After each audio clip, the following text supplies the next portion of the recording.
সাধারণত বস্তায় ভুট্টা সংরক্ষণ করে থাকেন কৃষক ও ব্যবসায়ীরা, তবে এবার বদলে যাচ্ছে দীর্ঘদিনে সেই রেওয়াজ।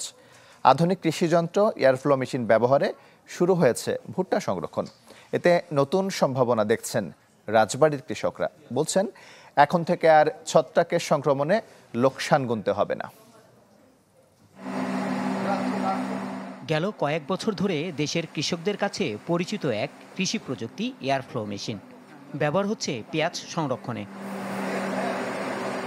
তবে এবার ভুট্টা সংরক্ষণেও এই যন্ত্রের দ্বারস্থ হয়েছেন রাজবাড়ীর কৃষকরা। বলছেন, এই যন্ত্রের নিরবিচ্ছিন্ন বাতাসে শুকিয়ে যাচ্ছে ভুট্টার আর্দ্রতা, তাই রোদে শুকানো লাগছে না। ৬০ টন ভুট্টা আমি কিনে মজবুত করেছি, এই ভুট্টা ১ বছরের মতন রাখা যাবে। বাতাসের মাধ্যমে যদি পেঁয়াজ ভালো থাকে তাহলে ভুট্টা হয়তো বা ভালো থাকে। সেই কারণে আজ ভুট্টা রাখছি। ভুট্টা রাখার পর এটা পর্যবেক্ষণ করছি, পর্যবেক্ষণ করার দেখি যে ভুট্টা শুকায় যায়। যে এটি একটি মেশিন দিয়ে প্রায় ৪০০ থেকে ৪৫০ মনের মতো ভুট্টা সংগ্রহ করা যাবে। এখানে মেশিন আমাদের ৩টে সাইজের মেশিন আছে। একটা আছে ১২ ইঞ্চি ডায়া, ১৪ ইঞ্চি ডায়া, ১৬ ইঞ্চি ডায়া। ১৬ ইঞ্চি ডায়া যে মেশিন, সেটি দিয়ে ৪৫০ থেকে ৫০০ মন ভুট্টা সংগ্রহ করা যাবে। এই প্রযুক্তিতে একটি পাকা ঘরের ভেতরে ১০ ইঞ্চি উঁচু করে বানানো হয়েছে মাচা। এতে নেট বিছিয়ে রাখা হয়েছে ভুট্টা। নিরবিচ্ছিন্ন বাতাস সরবরাহ করছে ঘরে লাগানো এয়ারফ্লো মেশিন। সম্প্রতি এই প্রযুক্তির কার্যকারিতা যাচাই করেছে আন্তর্জাতিক ভুট্টা ও গম উন্নয়ন কেন্দ্র সিমেন্টের যশোর আঞ্চলিক কার্যালয়ের প্রতিনিধি দল। বলছেন, এই যন্ত্রের আর্দ্রতা কমে যাওয়ায় প্রমাণ মিলেছে।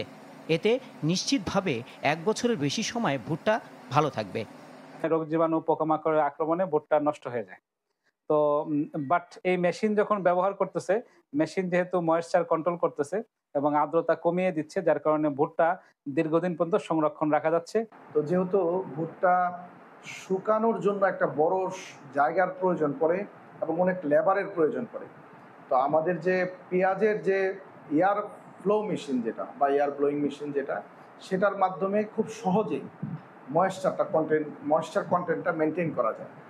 খরচ কম, রক্ষণাবেক্ষণ সহজ এবং দীর্ঘস্থায়ী, এই ৩ বৈশিষ্ট্যের কারণে এয়ারফ্লো মেশিন এখন ভরসার নাম। কৃষকদের আশা, এই প্রযুক্তি ছড়িয়ে দেওয়া গেলে কমবে কৃষি পণ্যের অপচয়, বাড়বে কৃষকের আয়। Desk report, channel 24।